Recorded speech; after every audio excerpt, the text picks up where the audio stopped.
नमस्कार दोस्तों, आपका हमारे YouTube चैनल पर हार्दिक स्वागत है। आज हम आपको करंट अफेयर्स पढ़ाएंगे। करंट अफेयर्स का योगदान तो आप जानते ही हैं, हर प्रतियोगी परीक्षा में करंट अफेयर्स से क्वेश्चन पूछे जाते हैं। तो आइए पहला क्वेश्चन देखते हैं करंट अफेयर्स का। हाल ही में कौन वनडे विश्व कप में सबसे तेज शतक 40 बॉल पर लगाने वाले बल्लेबाज बने हैं? तो ये ऑस्ट्रेलिया के बल्लेबाज हैं ग्लेन मैक्सवेल, जिन्होंने 40 गेंदों पर शतक लगाया है। नेक्स्ट क्वेश्चन देखते हैं। हाल ही में रॉबर्ट फिको किस यूरोपीय देश के चौथी बार प्रधानमंत्री बने हैं? तो रॉबर्ट फिको चौथी बार प्रधानमंत्री बने हैं। ये स्लोवाकिया बने हैं, यूरोपीय देश है स्लोवाकिया, उसके चौथी बार प्रधानमंत्री नियुक्त किए गए हैं और 22.94% वोटों के साथ उनकी पार्टी समेर ने जीत दर्ज की है। यहाँ समेर पार्टी ने हलास और अति राष्ट्रवादी स्लोवाक नेशनल पार्टी के साथ गठबंधन सरकार बनाई है। नेक्स्ट क्वेश्चन है हमारा। हाल ही में भारत ने किस देश के लोगों के लिए आंशिक वीजा सुविधा शुरू की है? तो आंशिक वीजा सुविधा शुरू की है कनाडा के लोगों के लिए। कनाडा के लोगों के लिए आंशिक वीजा सुविधा शुरू की है। किस देश के पूर्व प्रधानमंत्री रहे ली केक्यांग का 68 वर्ष की उम्र में निधन हुआ है? तो ये चीन के प्रधानमंत्री रहे थे ली केक्यांग, उनका 68 वर्ष की उम्र में निधन हुआ है। हाल ही में किस खेल से संबंधित पूर्व भारतीय खिलाड़ी बिशन सिंह बेदी का 77 वर्ष की उम्र में निधन हुआ है? बिशन सिंह बेदी का 77 वर्ष की उम्र में निधन हुआ है। ये पूर्व कप्तान थे और लेग स्पिनर थे। ये भारतीय क्रिकेट टीम के पूर्व कप्तान थे, क्रिकेट के थे। नेक्स्ट क्वेश्चन है हमारा। हाल ही में किस शहर में भारत का पहला nano liquid DAP fertiliser plant शुरू किया गया है? तो ये गुजरात के गांधीनगर में शुरू किया गया है। गुजरात के गांधीनगर में शुरू किया गया है। गुजरात के गांधीनगर के कलोल में भारत के पहले nano liquid DAP fertiliser plant का उद्घाटन किया गया है। आपको बता दें कि यह नैनो लिक्विड डीएपी लगभग 50 किलो फॉस्फोरस फर्टिलाइजर को रिप्लेस करेगा। 50 किलोग्राम फॉस्फोरस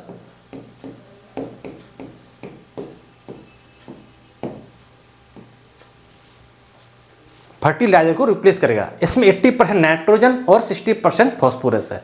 80% नाइट्रोजन और 16% ऑक्सीजन है।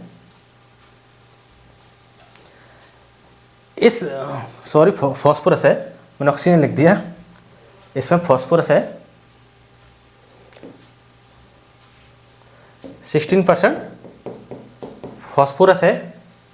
इस फर्टिलाइजर की 500 ml की एक बोतल 45 किलो यूरिया के बराबर है। मतलब कि इस फर्टिलाइजर की 500 मिलीलीटर की बोतल 45 किलो यूरिया के बराबर है। इस प्रकार के प्लांट को शुरू करने का यह उद्देश्य है कि लिक्विड फर्टिलाइजर के इस्तेमाल से ट्रेडिशनल डीएपी की खपत 90 लाख टन तक, मतलब ट्रेडिशनल जो डीएपी है इसमें यूरिया होता है, उसको 90 लाख टन तक कम हो जाएगी। इससे फर्टिलाइजर के आयात पर भारत की निर्भरता कम होगी। फर्टिलाइजर को जो भारत फर्टिलाइजर का आयात करता है उसकी निर्भरता कम हो जाएगी। तो गुजरात के गांधीनगर में इसका उद्घाटन किया गया है। नेक्स्ट क्वेश्चन है हमारा। भारतीय सेना की पहली वर्टिकल विंड टनल का निर्माण किस राज्य केंद्र शासित प्रदेश में किया गया है? तो ये भारतीय सेना की पहली वर्टिकल विंड टनल का उद्घाटन हिमाचल प्रदेश में किया गया है। क्या किया गया है? हिमाचल प्रदेश के बकलो, हिमाचल प्रदेश के बकलो में स्थित विशेष बल प्रशिक्षण स्कूल में किया गया है। इस अत्याधुनिक पवन सुरंग का उद्देश्य सशस्त्र बल कर्मियों के कॉम्बैट फ्री फॉल कौशल को बढ़ाना और सुधारना है। अनाथ बच्चों के लिए योजना बनाने वाला पहला राज्य हिमाचल प्रदेश है। हिमाचल प्रदेश की ये महत्वपूर्ण बात है कि अनाथ बच्चों के लिए योजना बनाने वाला पहला राज्य हिमाचल प्रदेश है। और इसकी महत्वपूर्ण बात यह है कि हिमाचल प्रदेश ने प्राकृतिक खेती को बढ़ावा देने के लिए मोबाइल वैन कार्यक्रम शुरू किया है। नेक्स्ट क्वेश्चन है हमारा। हाल ही में कौन भारतीय प्रथम महिला अस्पताल सेवा महानिदेशक बनी है? तो ये साधना सक्सेना नायर हैं। ये भारतीय प्रथम महिला अस्पताल सेवा महानिदेशक बनी हैं। भारतीय वायुसेना की अफसर एयर मार्शल साधना सक्सेना नायर को मिलिट्री हॉस्पिटल सर्विस की डायरेक्टर जनरल डीजी बनाई गई हैं। साधना इस पद को संभालने वाली पहली महिला अधिकारी बन गई हैं। इसके अलावा साधना वायुसेना की दूसरी महिला मेडिकल ऑफिसर हैं जो एयर मार्शल रैंक तक पहुंची हैं। इस नियुक्ति से पहले वे बेंगलुरु स्थित भारतीय वायुसेना की प्रशिक्षण कमान में प्रधान चिकित्सा अधिकारी थे। नेक्स्ट क्वेश्चन है हमारा, 3 बेसिस समिट का मेजबान कौन सा देश है? तो एक कांगो गणराज्य है, कांगो गणराज्य जो 3 बेसिन समिट का मेजबान था। 3 बेसिन समिट का मतलब ये है जो 3 पारिस्थितिक तंत्र हैं, अमेजन बेसिन है, अमेजन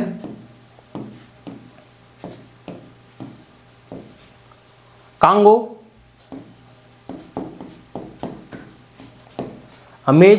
बोर्नियो मेकांग, बोर्नियो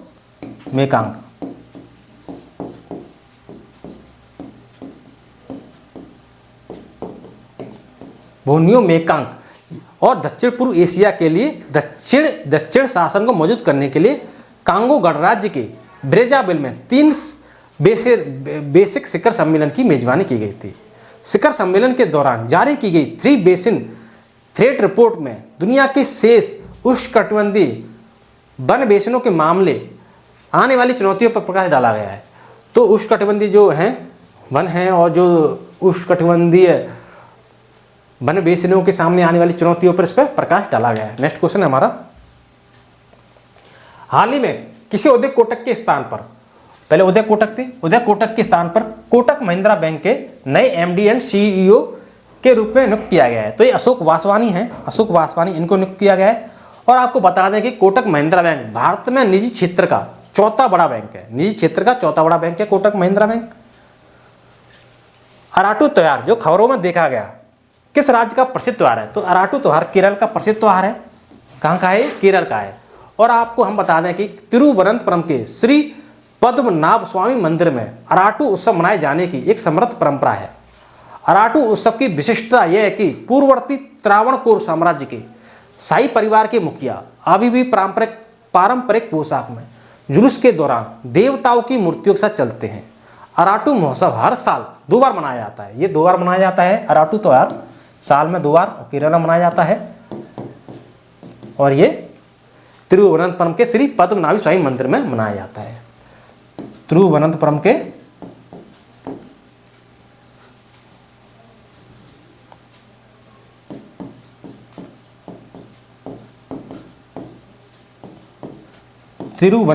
के पद्मनाभ स्वामी मंदिर,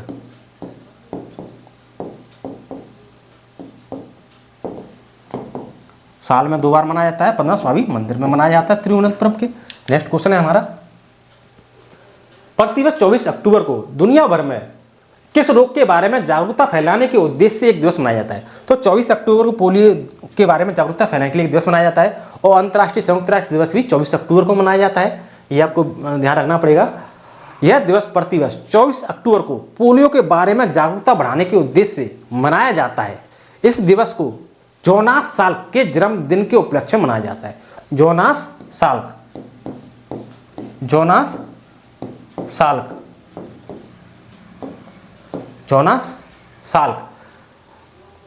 जो अमेरिकी वायरोलॉजिस्ट थे जिन्होंने दुनिया का पहला सुरक्षित और प्रभावी पोलियो वैक्सीन बनाने में मदद की थी। नेक्स्ट क्वेश्चन है हमारा, उष्णकटिबंधीय गहरे समुद्र में न्यूट्रिनो टेलीस्कोप जो खबरों में देखा गया था किस देश से संबंधित है? तो न्यूट्रिनो टेलीस्कोप ये चीन से संबंधित है। एक चीनी अनुसंधान समूह ने दक्षिण चीन सागर में, जो दक्षिण चीन सागर है उसमें tropical deep sea neutrino telescope Trident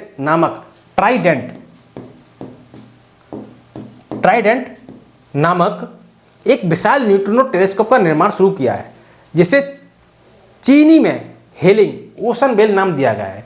यह दूरबीन दुनिया का सबसे व्यापक भूतकण डिटेक्टर बनने की ओर अग्रसर है और इसे समुद्र की सतह के नीचे 3500 मीटर की गहराई पर स्थित किया गया है। जैसे ये समुद्र की सतह है तो 3500 मीटर की गहराई है नीचे, तो इसके नीचे स्थित किया गया है। नेक्स्ट क्वेश्चन है, हाल ही में किसे संयुक्त राष्ट्र में भारत का स्थायी प्रतिनिधि नियुक्त किया गया है? तो भारत का स्थायी प्रतिनिधि अरिंदम बागची को नियुक्त किया गया है संयुक्त राष्ट्र में। नेक्स्ट क्वेश्चन है हमारा, किस राज्य केंद्र शासित प्रदेश ने मिशन महिला सारथी, मिशन महिला सारथी का उद्घाटन किया है तो उत्तर प्रदेश की सरकार ने किया। ये उत्तर प्रदेश के मुख्यमंत्री माननीय योगी आदित्यनाथ ने हाल ही में अयोध्या में मिशन महिला सारथी का उद्घाटन किया। योजना के तहत राज्य परिवहन निगम की 51 बसों का संचालन महिला ड्राइवरों और कंडक्टरों द्वारा किया जाएगा। तो राज्य परिवहन निगम है तो उसमें 51 जो बसें हैं उनका संचालन महिला ड्राइवर, महिला कंडक्टर द्वारा किया जाएगा। महिला ड्राइवर और कंडक्टर, ठीक है। नेक्स्ट क्वेश्चन है हमारा, पेंट ब्रश स्विफ्ट किस दुर्लभ प्रजाति का नाम है? तो एक तितली का नाम है। किसका है? पेंट ब्रश स्विफ्ट तितली का नाम है, जो कि पश्चिमी हिमालय में एक दुर्लभ प्रजाति पेंट ब्रश स्विफ्ट बटरफ्लाई की तस्वीर पहली बार हिमाचल प्रदेश के चंबा जिले में ली गई है और रिकॉर्ड की गई है। हिमाचल प्रदेश लगभग 430 तितली प्रजातियों का है। हिमाचल प्रदेश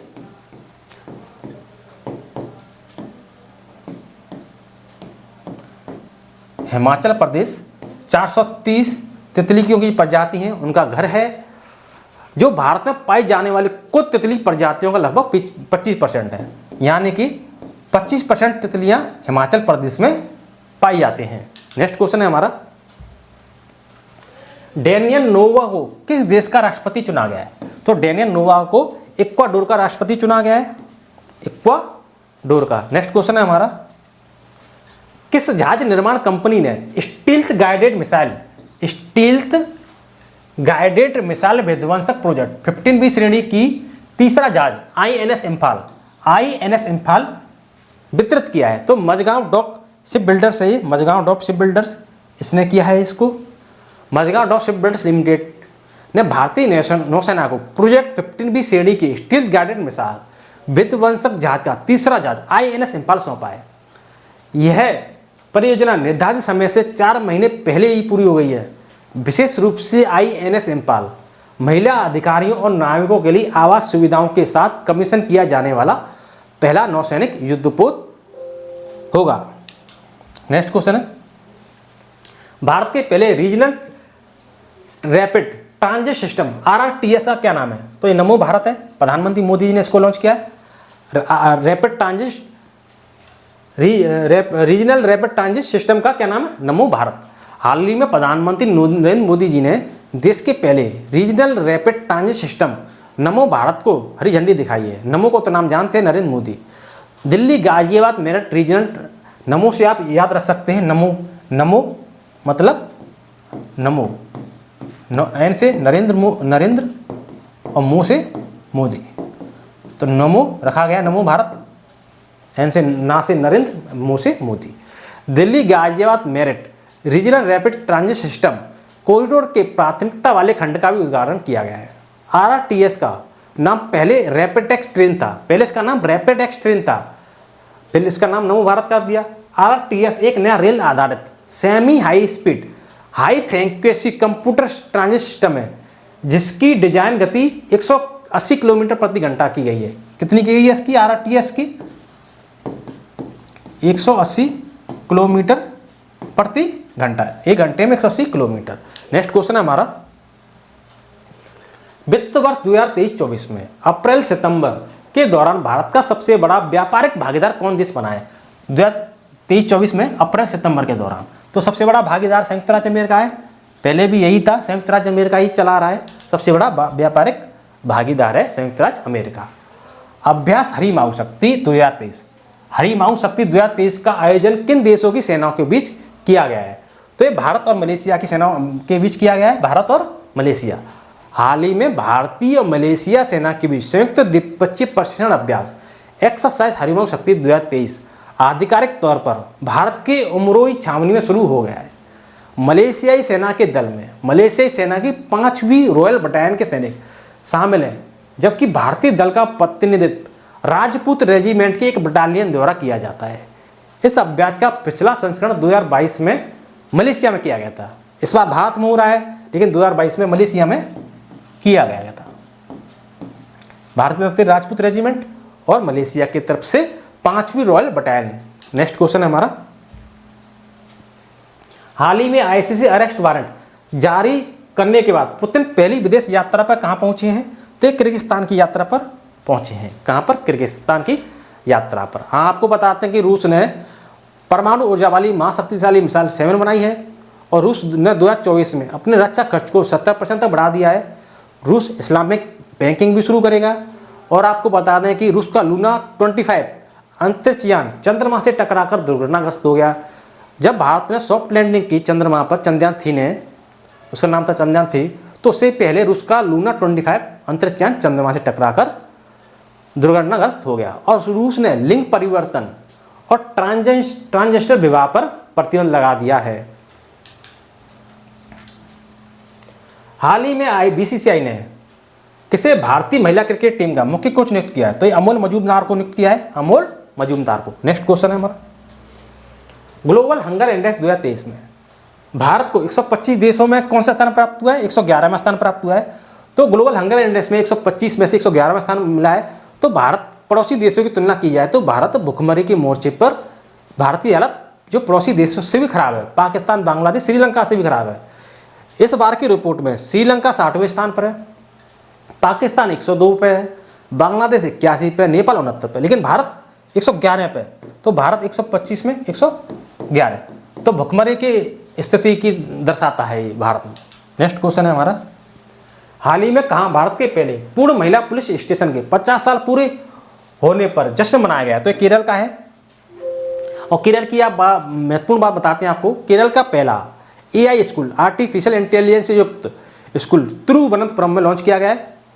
ओणम का सबसे शुभ दिन तिरुओणम केरल में मनाया गया है, अभी हाल ही में मनाया गया है।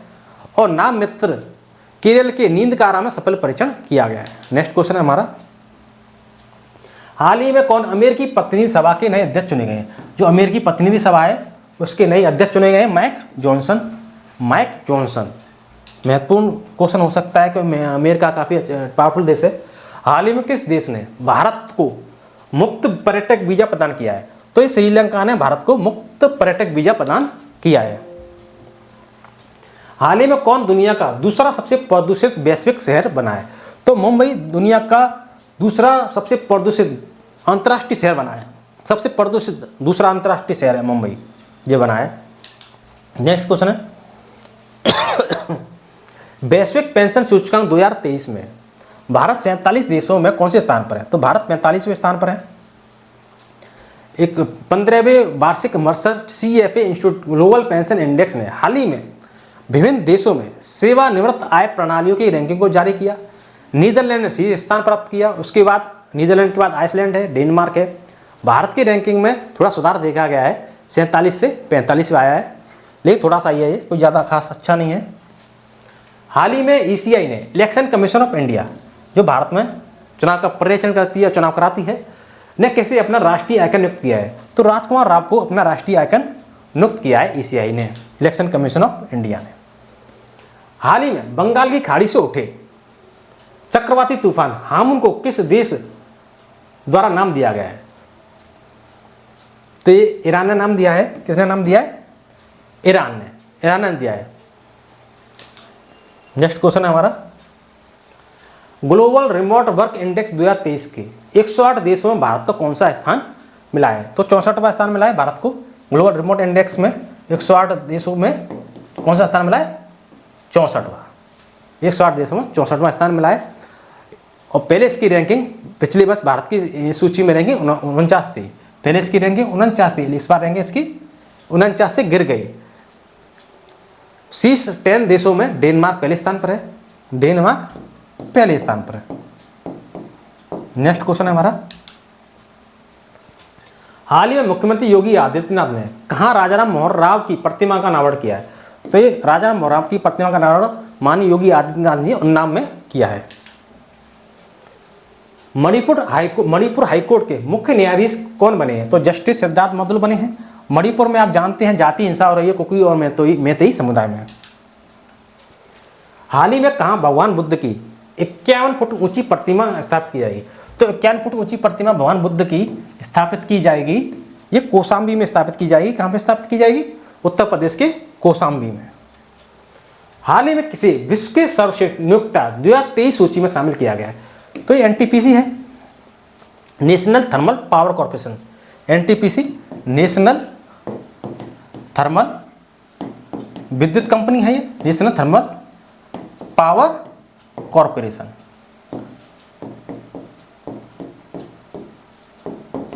नेक्स्ट क्वेश्चन है हमारा, हाल ही में चौथे एशियाई पैरा खेल कहाँ शुरू हो रहे हैं? तो ये चीन में शुरू हो गए हैं और भारत 100 का आंकड़ा पार कर दिया है। भारत ने इसमें 100+ पदक जीत लिए हैं।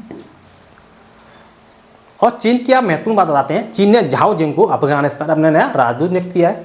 झाओ जिंग को अफगानिस्तान में अपना नया राजदूत नियुक्त किया चीन ने, झाओ जिंग। और अपने बताते हैं कि इस अपने परमाणु शस्त्रागार का ये विस्तार कर रहा है चीन। भारत ने चीन से सौर ऊर्जा आयात में 76% की कटौती की है। सौर ऊर्जा आयात में भारत ने 76% की कटौती की है।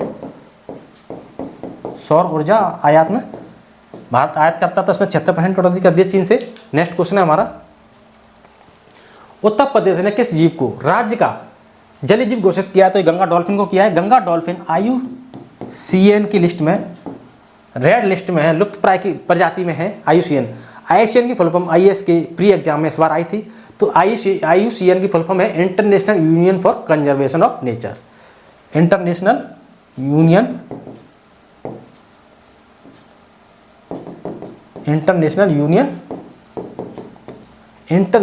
Union for conservation of nature. Conservation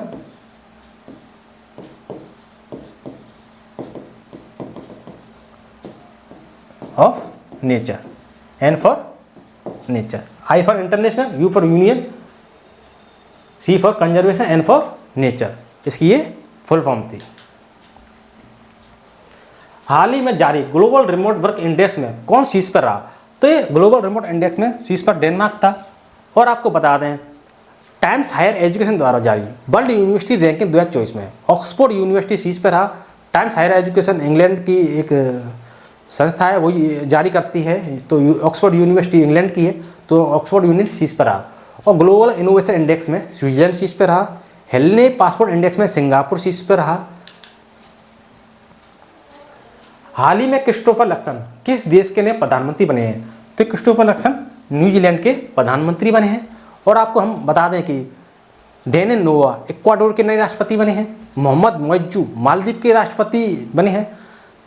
Thurman Shanmugaratnam Singapore के राष्ट्रपति बने हैं। एमरसन मंगवावा जिम्बाब्वे के दूसरी बार राष्ट्रपति बने हैं। तो आशा करता हूँ आपको हमारा वीडियो अच्छा लगा होगा। यदि आपको हमारा वीडियो अच्छा लगा हो तो वीडियो को लाइक एंड शेयर जरूर करें, चैनल को सब्सक्राइब करें, कमेंट करें। अब तक के लिए धन्यवाद।